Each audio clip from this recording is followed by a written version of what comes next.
I think when it comes down to ransomware, as I read through this article in particular, I noticed that a lot of the ransomware out there, a lot of them, they play it off like, hey, it's this new growing threat that companies are just ill-equipped to help or protect themselves against. They even say this in this thing, say, hey, the challenge is relatively insurmountable, said this hack that's on here. And it even says that organizations have to do due diligence and have pretty challenging with a limited workforce and unwillingness for organizations to adapt tools that allow this to be automated. There's so much wrong with this statement. Like, it's the fact that companies don't want to spend any money protecting themselves. The fact that companies don't really treat their employees like they used to treat them. A lot of people just treat them like ones and zeros, and they're accountable, especially in big business, to just big shareholders. So when it comes down to like ransomware, it is very, very preventable. It's just, do you have the budget to prevent it? Do you do cloud backups? Do you have a replicated solution somewhere for that business? There's a lot of things to protect against this. Snapshots, regular backups. There's so much stuff to prevent ransomware or help recover from ransomware. So when I see these big businesses like the MGM thing where I talked about, the $110 an hour job in a past video, yeah, they deserved it. They didn't protect themselves. They didn't even hire a person. They didn't even want to hire a person to recover from it. They think that they could just pay someone $110 for 3 weeks and then be done with it. I mean, that is the epitome of where big business sits on cybersecurity right now. They just don't want to pay for it. They don't want to pay for people. They want to have these record high profits and not pay for anything. And you can see it in this, blase conversation that these hacks had back and forth, basically minimizing cybersecurity in a lot of the professionals that exist in the space. The people that are the pen testers that are testing networks, the people that are actually going in to these things and protecting businesses. They can do their job, but you have to pay them money to do that job, and they have to have a proper infrastructure to recover from when inevitably stuff does slip through.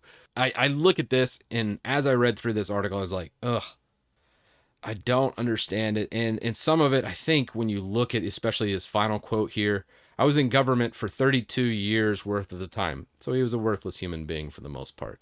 We always felt like we could hire and solve problems, and we're in an environment where we can't count on bringing additional personal resources to the table. Technology is going to play a key role. Government's going to play a key role. It's an all hands on deck effort.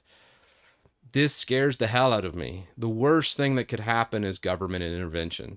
There's no, I love that quote. It's like the worst thing you could ever say is government showing up at your door and saying, we're here and we're here to help. Because inevitably, a lot of the problems stem from a lot of that intervention. And I think where we're at right now and why people aren't paying money to a lot of these cybersecurity engineers, why IT isn't getting the proper funding that they need, is because of government intervention.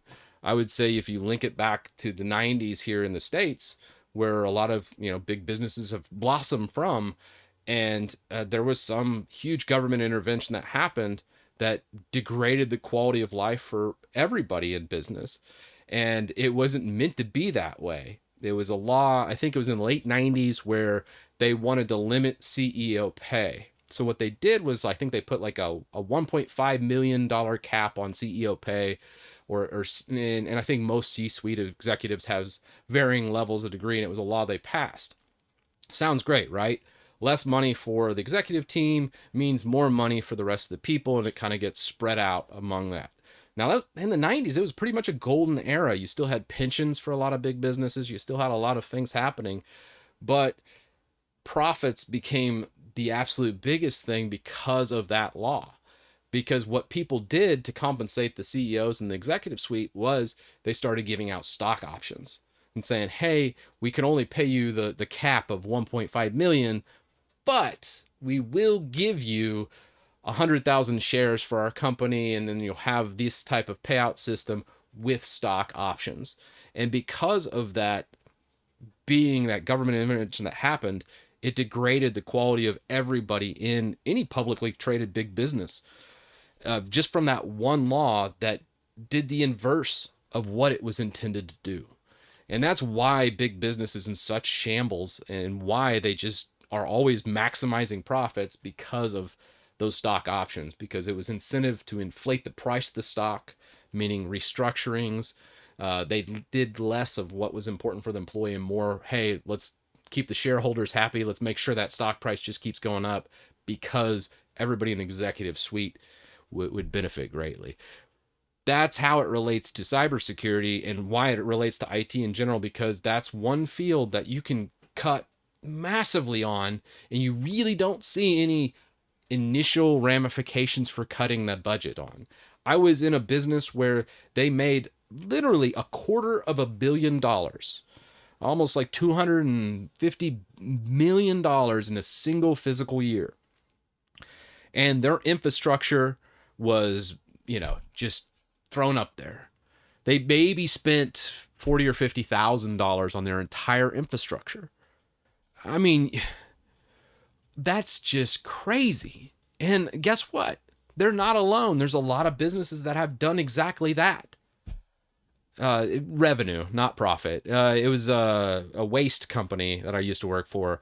They had a merger with a VC firm, Eagle Environmental, and then it was SWS Environmental. They merged together. And then you guys remember the Deepwater Horizon oil spill in the Gulf? They were one of the major cleanup people for that. So during that year, they had record sales, and I think they pulled in a little over $200 million in that physical year. Now I think they definitely fell back down in recent. I was there in like 2016, and I don't think I can get in trouble for saying this, but I don't remember signing anything that say I couldn't. So I think they dipped into, when I was there, I think it was like 40 to 80 million a year physical, depending on what it was and the locations. They were still doing a big reorganization. There was a new CEO, new CFO, a bunch of other things. They were doing a lot, and I was brought on to kind of clean up the stuff. And it was a nasty job that I've talked about as well. But I say all those things just because I've seen it in real time. And when I see articles like this saying, well, there's nothing we can do, we just got to rely on the government to step in and fix things, or, maybe some AI tool that someone will create, that's a bunch of BS, man. There's plenty of really important, good people out there. You can hire a good team of security engineers. You can hire good IT people to really build out your infrastructure and spend and invest the money in it. And you will have a very, very good business that won't have to worry about ransomware attacks. It's just, most businesses don't care. They care about profits, and at the end of the day, even if they do get attacked, that CEO is going to have a golden parachute, and it's all related back to everything I just talked about. So these types of articles where they're just spreading fear of some major cyber attack or ransomware, going, well, there's nothing we can do, it's just going to happen, is just plain lies and just idiocy. Just so dumb. And that's all I got to say about ransomware, and that. Invest in IT, pay good money to your IT people and those in the security industry.